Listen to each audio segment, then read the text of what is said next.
Shelley Winter Show, live, local, topical, and relevant. Let me go to Nathaniel, called in. He's an attorney talking about tort reform. So, Nathaniel, let me just make one thing clear. I said I'm for this bill if my insurance premiums go down immediately. I don't want to wait time. I don't want to take time. And you make a great point.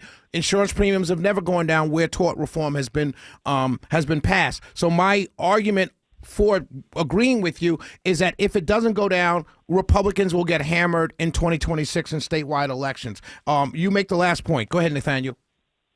Sure. And the point I'm going to make is this. If you believe that these laws are relevant for reducing frivolous lawsuits, you shouldn't have a cap on settlements or on jury verdicts. You should have a floor. I'm sorry, but there are no frivolous $1 million, $10 million lawsuits. That is not true. Now, I would agree that there are frivolous $5,000 settlements and $10,000 settlements.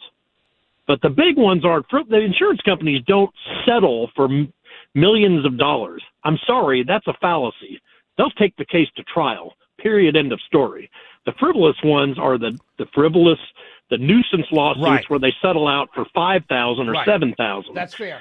But this idea that so there shouldn't be caps. There should Why be floors. should they get that protection? No right, one else does. Right. I agree. Why should they get it? I agree, Nathaniel. I agree. Great call, my friend. All right, thank you. Call anytime. I'll give.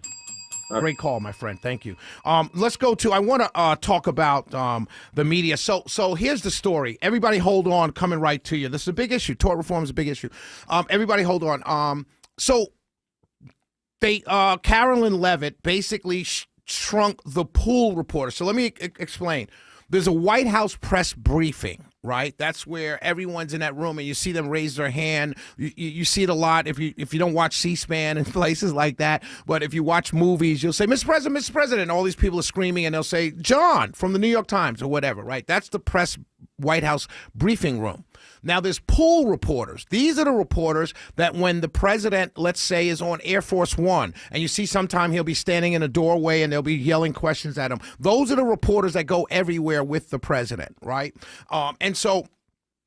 And today in the White House, the first meeting of his cabinet, his full cabinet, there are pool reporters. Not everyone that's in the press briefing room gets into the Oval Office to cover that, right? There's people that get pool access, TV cameras, stuff like that. And then you have journalists, writers, and newspaper writers and stuff like that, right? So they pulled the pool reporters press pass for the New York Times, Reuters, I believe, and some others, right? And so all the media and everyone's jumping up and down and they're screaming, "Oh my God, he's a dictator!" And he's turning. One headline said Donald Trump is turning the press pool into a MAGA echo chamber.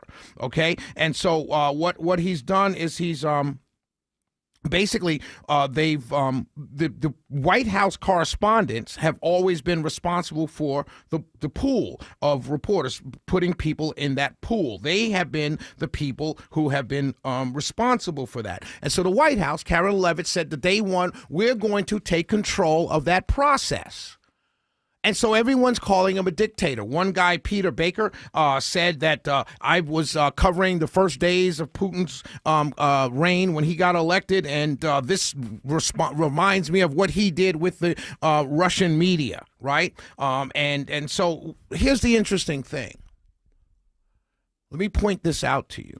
One of the reporters, her name is Date. Her last name is Date, D-A-T. I think she's with HuffPost. I'm not sure. I'm not sure who she's with, but I'll get it for you. I apologize. She is one of the press pool people that had her credentials pulled. So she's like, oh, I don't know why, and this is that, and it's unfair, and all these people are calling him a dictator. The fact of the matter is this one woman, forgot who she writes for, but this one woman, she wrote a book after Trump's first term called Useful Idiot. So tell me, how can you cover a president fairly if you wrote a book calling him a useful idiot?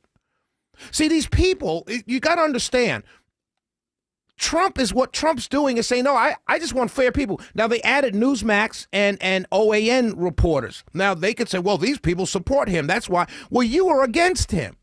See, there's no, as a journalist, you have to have fair coverage. That's what makes you a journalist. I see something, I write about it, I hear it all the time. I hear it all the time. You hear these reporters who are supposed to be journalists, and in their reporting, they're siding with a side. And remember, ladies and gentlemen, these are the same people who had access to Joe Biden for 4 years and would not report on the fact that he was sliding mentally. They did not report on it.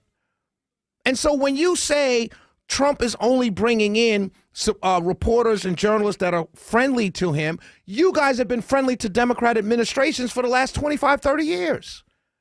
So what's the difference? Now we get a right-leaning journalist in there who's going to support the president? Okay. For decades, we got left-leaning journalists supporting Democrats and attacking Republicans. And the last 2 terms of the Trump presidency, you attacked him incessantly. To this woman's point, she even wrote a book calling the president a useful idiot. So how is it possible that you think you can cover this presidency fairly? Good for Carolyn Levitt. Good for the press department of the White House. Good for you.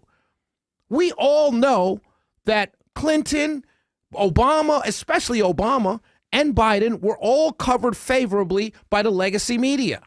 All of them. We know this. This is a fact. There's no denying it. So why not have now a Republican president who's covered fairly by right-leaning media? Now, you might say, well, Shirley, don't you want the truth? I haven't gotten the truth from the media in 30 years. So I'm used to being lied to. So it's okay. Keep lying to me. At least with the right media, they're going to tell me some semblance of the truth because I've got OAN telling me something, and it can balance out against the 17 media outlets that are lying to me as well. This idea that, the media needs to be fair, and it's never been fair, it's ridiculous. It's actually absurd to even think that you can have an argument by calling him a dictator when you've been lying on the guy since 2016. It's crazy to me. 404-872-0750, 1-800-WSB-TALK. We'll be right back.